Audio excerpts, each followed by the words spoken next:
Yo, Yamasi, my Yamasi Busia, I am Osonfo, Moba, Monana Derek, the humble lion, and then the Maba Monchain,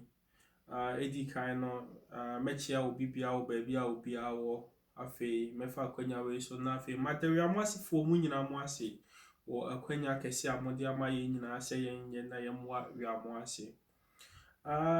Emre aso sebio ye sika kakra yi no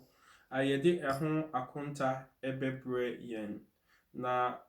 before se me de beba no me fa sha akwanya we so na adofo a wo mo wo mmea baabi bebre Italy, Germany, Holland, and then all the other places, Ohio, Canada, and all the other places are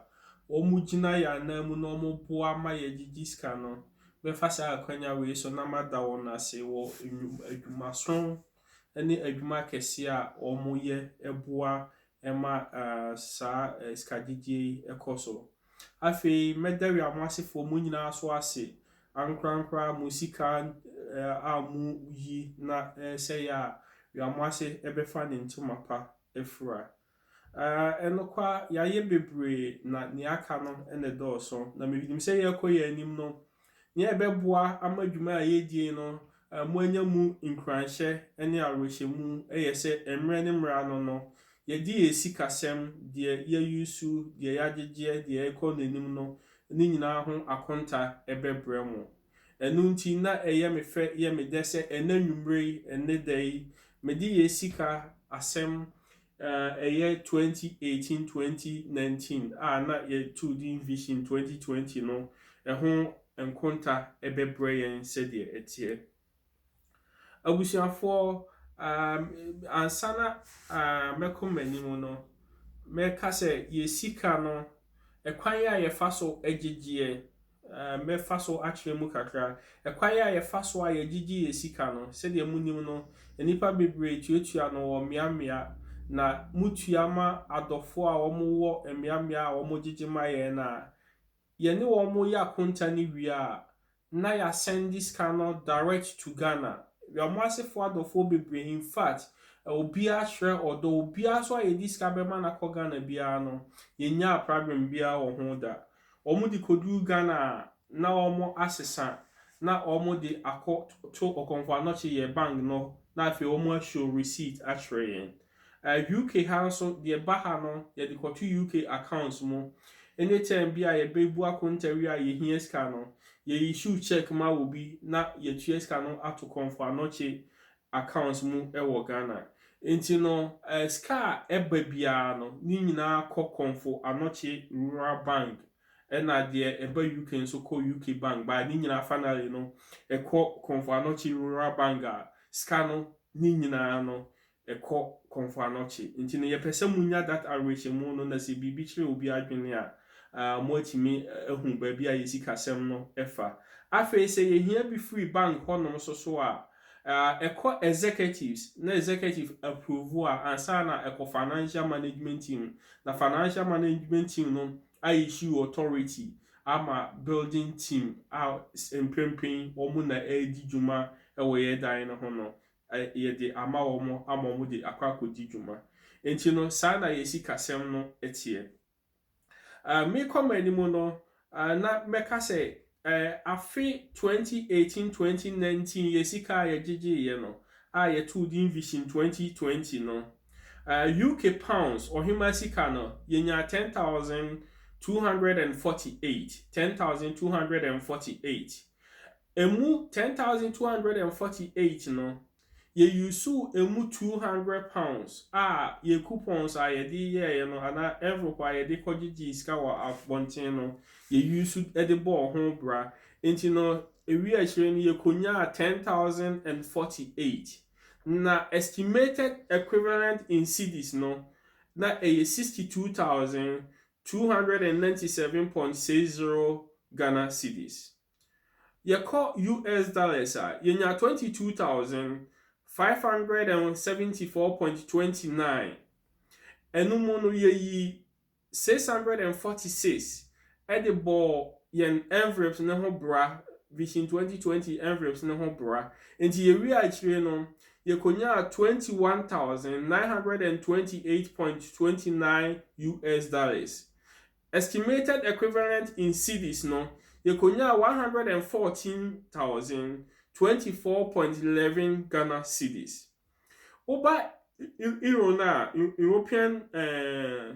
currency na euro yenya 8,105. Estimated equivalent in cedis no na 47,009 Ghana cedis. Afe uba Switzerland francs na yenya 300 Switzerland francs. The equivalent in cedis no was 1,600 Ghana cedis. Afe Canadian dollars yenya 9,530. Na estimated equivalent no na 36,214. Ye ka sa ska we nyina bomu a cedis ayenya aye no ekoye 261,147.71 Ghana cedis. Na ye sika ayenya aye wo 2018-2019 vision 2020 no na eno ehu sika no ekoye 261,147.71 Ghana cedis. Eno ni ska yenya aye. Afe mohwa before say ye ba be start say ska we say no. Ska ye di carry forward from your previous account no say ye follow accounts ni ya. Na say ska ne ye 119,636.43 Ghana cedis. And on this car, ye previous accounts no, se mo follow accounts now. Ye di free ye previous accounts no, ebe ka ye sika na ye woho ye gigi na fiwe no. Enti ye ka sa ska old wine no, eni ni ya gigi no afi eho ka ho no. Ekoye 380,784.14 Ghana cedis. 380,784.14 Ghana cedis. Emu no yen ejana abia no ye di bi kobo ho bra na eye 2,840 Ghana cedis. Asa tamwa ye busa akonta we say no. Yen library si say no. Eka yabo wo ho ye 270,000 Ghana cedis. Skadada no mu anke beka say 2,700,700 cedis, which is 270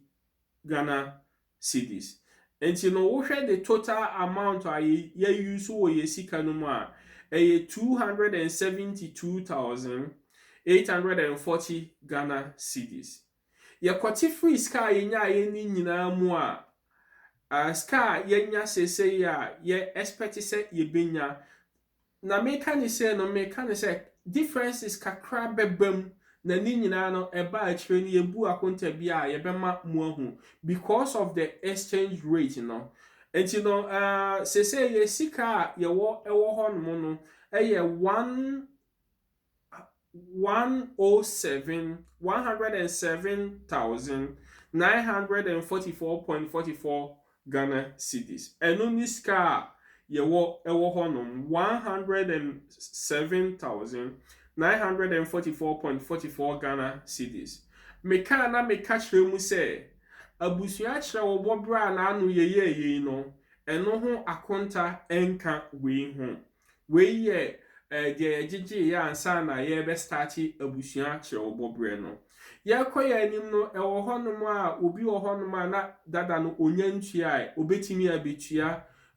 obi wo honom na wonche ye kire no obetimi abetua enti ni nyina no ebetimi ama ye nkonta we any exchange rate no ebetimi ama ensesa abam nanso ensesa abam a ni nyina no anibo a ekochire sika ni nyina kokonfo anoche na ye de ho insunsuaso bia de bebe bia no so ebeba beto abusuafo anim na ye sika semo a ye wo ewo ho sese no eno no na meka se de meka ye no meka sisu dua se abusua kire wo bobra na no ye no eno hu sika no enka we ho Nia me sre obia ne se sika obia preji se wo betua no eno ka ho na ye de ya kontai enti se wantua sika no ana se wani wo hu nia na te se wa ha ye bebre enti mesre obia wo bo ne ho ahonoba ana wo shebo ana wo preji ye bia no ye besre because we are ho asefo ye nimo na me aka se minim se mu kura nyame su bia mo shebo a mudi so enti no obia wo shebo bia no I do entrust say obedi ne boshe so enti no na this is from the finance team and na ye de bremo ye da mo ase ye chia obi bia busuafo muni ho aye ni ho musika no na ma adwuma ne koso ya ye bebre na de eba ni mu no enu hia chen de ya ye ni nyina me ba ya na anodi sem wo ho no me chia obi bia eye mo sonfo the humble lion.